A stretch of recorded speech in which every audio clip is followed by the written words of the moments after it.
Hi, everyone. Welcome to Power Shifts. My name is Joseph Lavoie, and this week I got something a little bit different for you. We're going to take a step away from politics and take a look at the most successful corporate campaign of all time, or at least a candidate for one of the most successful corporate campaigns of all time. I came to this idea because, of course, it's Valentine's Day, or at least by the time this gets published, Valentine's Day will have just wrapped.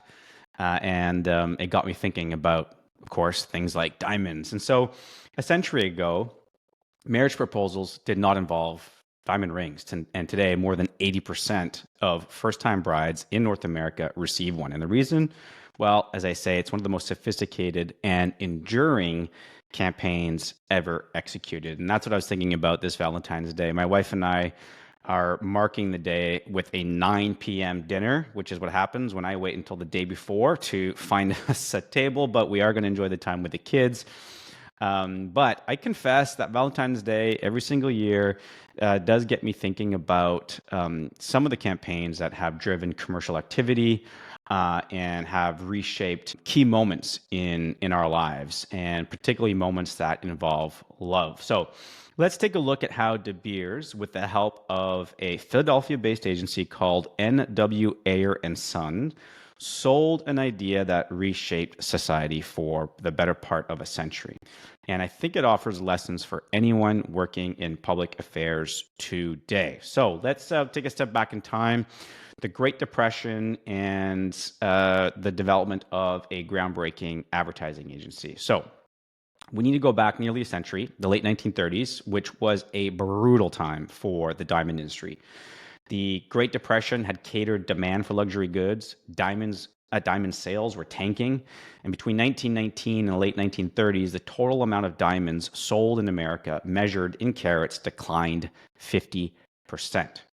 Compounding matters. There was an overabundance of supply, which threatened to expose an uncomfortable truth. That truth is this: diamonds weren't actually rare. They were valuable, sure, but only because De Beers controlled the market and kept it that way. So in other words, De Beers faced an existential threat: collapsing prices and consumer indifference, which is why it turned to advertising agency N.W Ayer and Son.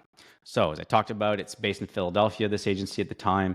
It is widely regarded as the first full-service advertising agency in the United States. And it was founded by Francis Wayland Ayer at the age of 21. Can you believe that? Founding your own advertising agency at the age of 21. It came with a $250 investment from his father, after whom he named the agency. In fact, his dad was not involved in the operations of the agency, even if it carried his name. But anyway, it became the largest advertising agency in the country by 1890. And if you work in the agency world, you can thank N.W Ayer and Son for some of the innovations we take for granted today. Things like open contracts, in-house art departments, full-time copywriters, and the use of national market surveys. The agency would eventually create some of the most memorable advertising slogans in history, including 1979's "Reach Out and Touch Someone" slogan for AT&T, or in 1981, this one, which is one of my all-time favorites, "Be All You Can Be" for the U.S. Army. Another one, of course, is 1912's "When It Rains, It Pours" for Morton Salt, and in 1921, "I'd Walk a Mile for Camel cigarettes. But before some of those campaigns, particularly the AT&T and U.S. Army ones, N.W Ayer and Son got a call from De Beers in 1938. And the mission was this: not just to increase sales, but to make buying diamonds a cultural imperative. Specifically, the agency developed a comprehensive strategy to do 5 core things. Number 1, create an emotional association between diamonds and eternal love. Number 2, target the middle-class consumer market. 3, focus on long-term market growth rather than short-term sales. 4, educate consumers about diamond quality and value. And 5, use various marketing channels to reach a wide audience. This approach was brilliant in its simplicity: create an emotional connection between diamonds and love, and make the public believe that real love requires a diamond ring. In other words, this approach was all about social engineering, and for that, they needed Hollywood. So let's talk about going from Hollywood to high schools. Yes, high schools. I'll get to this in just a second. So rather than hammer consumers with direct sales messages, N.W Ayer and Son embedded diamonds into the cultural zeitgeist by making sure movie stars wore diamonds on and off the screen. And they planted stories in newspapers and magazines about glamorous engagements, always emphasizing the size and the sparkle of the ring. And they even recruited etiquette experts and fashion influencers to reinforce the idea that a diamond engagement ring wasn't just desirable, it was expected.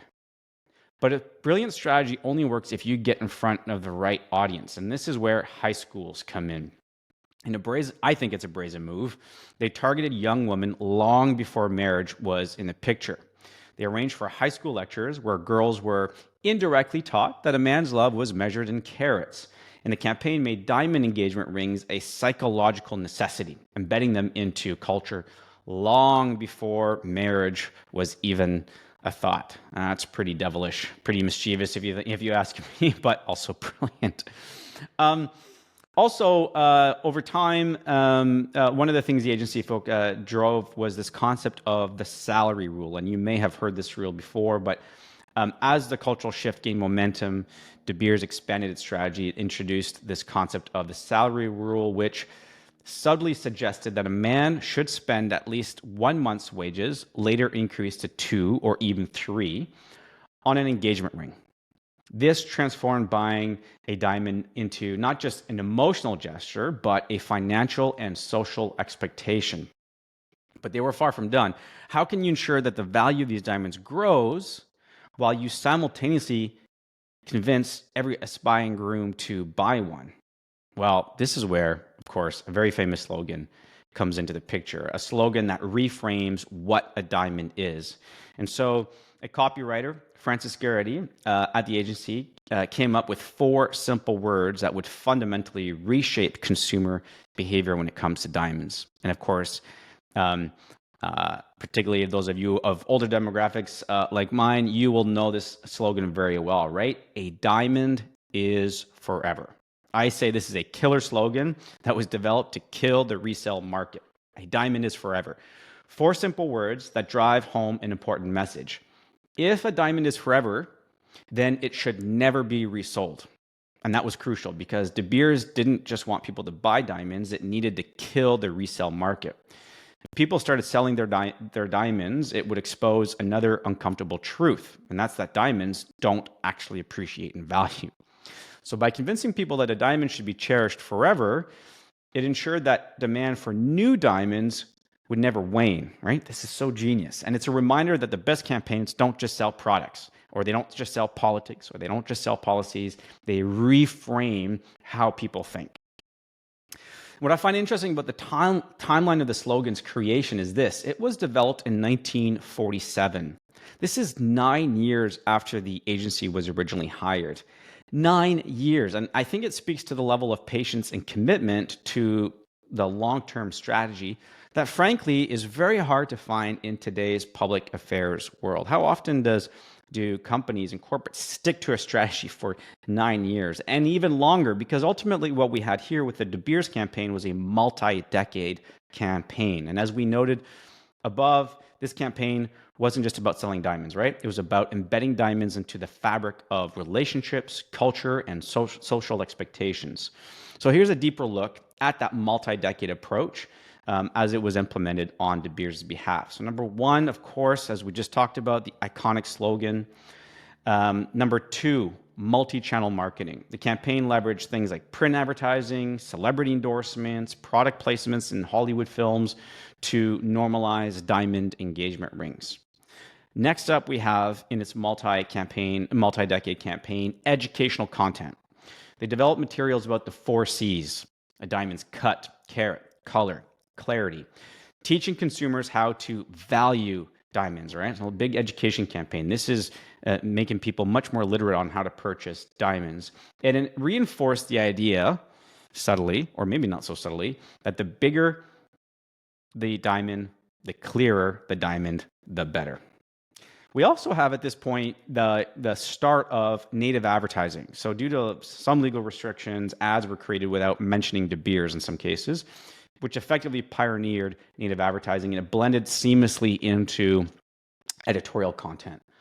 Of course, we talked about the Hollywood effect, celebrity endorsements. The agency arranged for movie stars and socialites to wear diamonds at high-profile events, generating organic publicity, setting new luxury standards. And I talked about how the fact that this was an agency that pioneered things like market research. Well, no surprise, on this campaign, extensive consumer perception studies allowed the campaign to evolve over time, ensuring that the message stayed effective.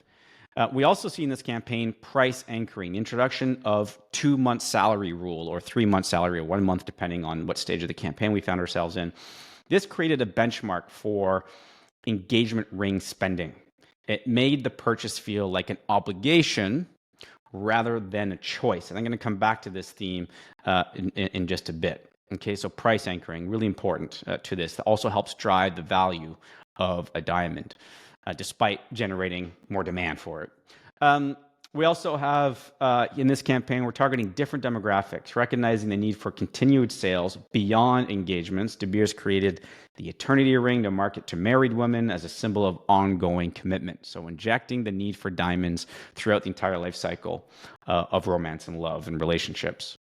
And of course, over time, we see global expansion. So similar campaigns were launched in other countries, each adapted to local cultural norms and economic conditions, ultimately ensuring that diamonds became a universal symbol of love. So this is a fascinating campaign, lots of lessons here. What does it mean for today's public affairs campaigns?